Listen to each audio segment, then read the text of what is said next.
अस्सलाम वालेकुम दोस्तों, क्या हाल चाल ने जनाब। तुसीं वेखदे पे हो देश पंजाब टीवी ते मैं तुहाडा मेजबान मोहम्मद अफजल जोइया। दोस्तों सब तो पहले अपने चैनल नूं करो सबसक्राइब, बेल आइकन दा बटन दबाओ ताकि साडी लेटेस्ट और बेहतरीन वीडियो तुहाडे तक आसानी पहुंच सके। दोस्तों डेली दी निस्बत अज गां दी वीडियो लेके आए हैं। दूसरा सुआ इस गां ने सूना सून दे विच दिन लैंदी है। 30 तो 35 किलो दा इंदा रिकॉर्ड है। कैमरामैन तसल्ली करांदा है। उस तो बाद इहदी सारी गल मालकां तो पुछांगे किन्ने दिन लैंदी है, कदों सूंदी है, मूंह दे विचों छिग दियां कन्नियां कढदी पई है।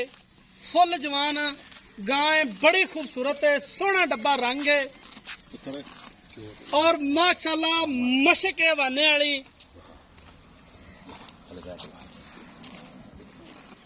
इहो जिहियां गावां हर रोज नहीं मिलदियां, मेहनत करनी पैंदी है। छोटा जिन्ना बच्चा थल्ले बह जावे ते गां हलदी नहीं।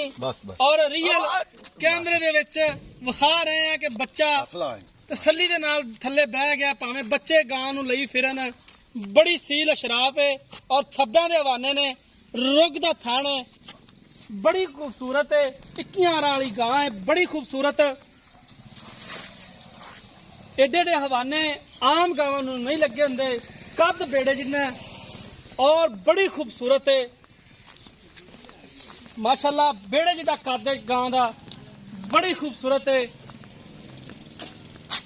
हमेशा तो देश पंजाब चैनल खूबसूरत नीली दियां मज्जां ते अच्छी नस्ल जात दियां गावां देश पंजाब चैनल दी जीनत बनदियां ने। पैर ना पुत्तर रख दे, नहीं लिया मोड़ के। साडी अपने वीरां नूं खसूसी रिक्वेस्ट है, तुहाडा अपना चैनल है, चैनल नूं लाइक ते शेयर जरूर करया करो। वीडियो अच्छी लगे तो जरूर शेयर करनी है, क्योंकि वीरां भरावां वास्ते मेहनतां करीदियां ने, सफर करीदे ने। खूबसूरत जानवर हमेशा अपने वीरां दे शौक पूरे कराईदे ने।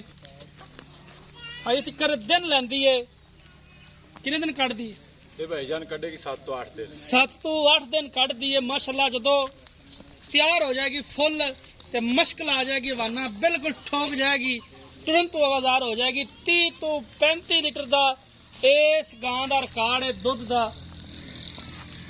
गां दी वेल बड़ी है, गां दा कद बड़ा है, नस्ल जात अच्छी है और सांभी चंगी हुई है।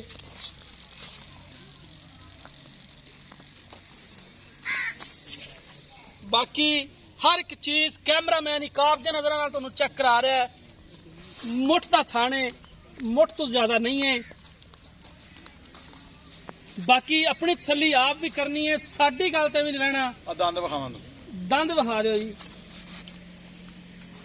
इधर वेखो यार, छिग वाले हुण दंद काटदी पई। छिग दियां कन्नियां हुण कढदी पई, पूरीਆਂ नहीं होईयां, पूरीਆਂ अजे तक नहीं होईयां। ठीक हो गया। बाकी इत्थे आ जाना, इत्थे। अस्सलाम वालेकुम। वालेकुम सलाम भाईजान। नाम दसना जी। आसिफ नवाज जी मेरा नाम है। भाई आसफ अली गां विखा ली है। हाँ जी, ਇਹ ਦੱਸਣਾ ਵੀ ਕਿਹੜੀ ਨਸਲ ਜਾਤ ਦੀ ਹੈ। ਇਹ ਭਾਈਜਾਨ ਆਸਟ੍ਰੇਲੀਆ ਤੇ ਜਰਸੀ ਦਾ ਕ੍ਰਾਸ ਹੈਗਾ ਇਹਦੇ ਚ। ਆਸਟ੍ਰੇਲੀਆ ਤੇ ਜਰਸੀ ਦਾ ਵਿੱਚ ਕ੍ਰਾਸ ਹੈ। ਇਹਦੀ ਕੀ ਐਵਰੇਜ ਦੁੱਧ ਦੀ? ਇਹਦੀ ਭਾਈਜਾਨ ਸਾਨੂੰ ਮਾਲਕਾਂ ਦੱਸੀ ਹੈ 30 ਤੋਂ 35 ਲੀਟਰ। 30 ਤੋਂ 35 ਹਾਂਜੀ। ਲੀਟਰ। ਅਗਰ ਕੋਈ ਵੀਰ ਭਰਾ ਆਪਾਂ ਨੂੰ ਬਿਆਨਾ ਕਰ ਦੇਵੇ, ਹਾਂਜੀ। ਕਵੇ ਕਿ ਸੂਈ ਤੋਂ ਬਾਅਦ ਇਹਨਾਂ ਦੁੱਧ ਚਵਾ ਦਿਓਗੇ? ਹਾਂਜੀ ਇਨਸ਼ਾਅੱਲਾ ਜੀ। ਪੱਕੀ ਗੱਲ ਹੈ। ਆਪਾਂ ਨੂੰ ਲੱਖ ਬਿਆਨਾ ਕਰ ਦੇਵੇ, ਆਪਾਂ ਲੱਖ ਨਾਲ ਲੱਖ ਦੇਵਾਂਗੇ ਨਾ, ਅਗਰ ਇਹਨਾਂ ਦੁੱਧ ਨਾ ਕਰੇ। ਇੱਕ ਆਵਾਜ਼ ਦੇ ਜਾਂ 30 ਵਾਲੀ ਦੇ ਜਾਂ 35 ਵਾਲੀ? 30 ਲੀਟਰ ਪੱਕਾ ਜੀ, ਪੱਕਾ ਚਵਾ ਹਾਂਜੀ। ਦੇਵਾਂਗੇ। ਆਪਾਂ 30 ਲੀਟਰ ਚਵਾ, ਅਗਰ ਨਾ ਚਵਾਏਗਾ ਤਾਂ ਆਪਾਂ ਬਿਆਨਾ ਨਾਲ ਬਿਆਨਾ ਵਾਪਸ ਦੇਵਾਂਗੇ। ਠੀਕ ਹੋ ਗਿਆ। ਅੱਛਾ। ਤੇ ਕੀ ਇਹਦੀ ਡਿਮਾਂਡ ਕਰਦੇ ਜੀ? ਇਹਦੀ ਭਾਈਜਾਨ ਵੈਸੇ ਤਾਂ ਇੱਥੇ ਤਾਂ ਅਸੀਂ 5 ਲੱਖ ਕਰਦੇ ਪਏ ਆ। ਜਿਹੜੀ ਆਪਾਂ ਪੈਸੇ ਲੈਣੇ ਨੇ ਉਹ ਦੱਸੋ। ਤੁਸੀਂ ਇਹ ਆਖਿਆ ਵੀ ਯਾਰ ਪਿਆਰ ਮੁਹੱਬਤ ਕਰੋ, ਆਪਾਂ ਵੇਚਣੀ, ਆਪਾਂ ਰੱਖਣੀ ਨਹੀਂ, ਨਵਾਂ ਮਾਲ ਆਵੇਗਾ ਹੋਰ ਲੈ ਆਵਾਂਗੇ। ਹੋਰ ਲੈ ਆਵਾਂਗੇ, ਇਹ ਬਿਲਕੁਲ ਗੱਲ ਗਲਤ ਹੈ। ਠੀਕ ਜਾਇਜ਼ ਗੱਲ ਹੈ। ਇਹਦਾ ਭਾਈਜਾਨ ਫਾਈਨਲ ਰੇਟ ਹੈ 4 ਲੱਖ ਤੇ 35,000 ਰੁਪਇਆ। 4 ਲੱਖ ਤੇ 35,000 ਰੁਪਇਆ। ਅਗਰ ਕੋਈ ਵੀਰ ਭਰਾ ਆਪਣੇ ਬੂਹੇ ਤੇ ਚੱਲ ਕੇ ਆ ਜਾਂਦਾ ਹੈ, ਘਰ ਆਇਆ ਦਾ ਕੋਈ ਦੀਦ ਲਿਆ। ਹਾਂਜੀ ਕਰਾਂਗੇ ਜੀ, ਪਿਆਰ ਮੁਹੱਬਤ ਇਨਸ਼ਾਅੱਲਾ ਜੀ, ਕਿਉਂ ਨਹੀਂ ਕਰਨਾ। ਠੀਕ ਹੋ ਗਿਆ ਜੀ, ਬਹੁਤ ਮਿਹਰਬਾਨੀ ਆਸਫ ਭਾਈ। ਦੋਸਤੋ ਮਾਲਕ ਦੀਆਂ ਗੱਲਾਂ ਤੁਸੀਂ ਸੁਣ ਲਈਆਂ ਨੇ। ਭਾਈਜਾਨ 8000 रुपए वाला उन्होंने टीका रखवाया इन्हों बच्ची वाला 8000 ਦਾ। ਹਾਂਜੀ ਠੀਕ ਹੋ ਗਿਆ ਤੇ ਇਨਸ਼ਾਅੱਲਾ ਜੀ ਅਗਾ ਫਿਰ ਅਗਰ ਜਿਵੇਂ ਰੱਬ ਨੂੰ ਜੋ ਮਨਜ਼ੂਰ ਹੈ। 30 ਲੀਟਰ ਦੀ ਗਰੰਟੀ ਹੈ। ਕੋਈ ਵੀਰ ਭਰਾ ਬਿਆਨਾ ਕਰ ਦੇਵੇ, ਬਿਆਨੇ ਦੇ ਨਾਲ ਡਬਲ ਬਿਆਨਾ ਦੇਣਗੇ। ਅਗਰ ਇਹ ਗਾਂ 30 ਲੀਟਰ ਦੁੱਧ ਨਾ ਕਰੇ ਤਾਂ, ਔਰ ਇੰਨੀ ਸੀਲ ਹੈ ਕਿ ਬੱਚੇ ਕੰਨ ਫੜ ਕੇ ਛਿੱਕੀ ਫਿਰਦੇ ਨੇ। ਹਾਂ ਮੁਹੰਮਦ ਮੁਸਲਿਮ ਇਧਰ ਵੇਖਿਆ ਜੀ ਬਈ, ਬਹੁਤ ਤਸੀਲ ਸ਼ਰੀਫ, ਬਹੁਤ ਗਣੀ, ਬੜੀ ਸੀਲ ਸ਼ਰਾਫ ਹੈ। ਛੋਟੇ ਛੋਟੇ ਬੱਚੇ ਥੱਲੇ ਫਿਰਦੇ ਨੇ, ਇਹਨੂੰ ਲਈ ਗਾਂ ਹਲਦੀ ਨਹੀਂ, ਇੰਨੀ ਸ਼ਰਾਫਤ ਹੈ ਗਾਂ ਦੀ। ਰਾਬਤਾ ਨੰਬਰ 0307 351 8578। ਇਹ ਸਾਡੇ WhatsApp ਈਮੋ ਦਾ ਨੰਬਰ ਹੁੰਦਾ ਹੈ। ਉਮੀਦ ਕਰਾਂਗੇ ਅੱਜ ਵਾਲੀ ਵੀਡੀਓ ਤੁਹਾਨੂੰ ਬੇहद ਪਸੰਦ ਆਏਗੀ। ਅਗਰ ਪਸੰਦ ਆਏ ਵੀਡੀਓ ਨੂੰ ਲਾਈਕ ਤੇ ਸ਼ੇਅਰ ਕਰਨਾ ਹੈ।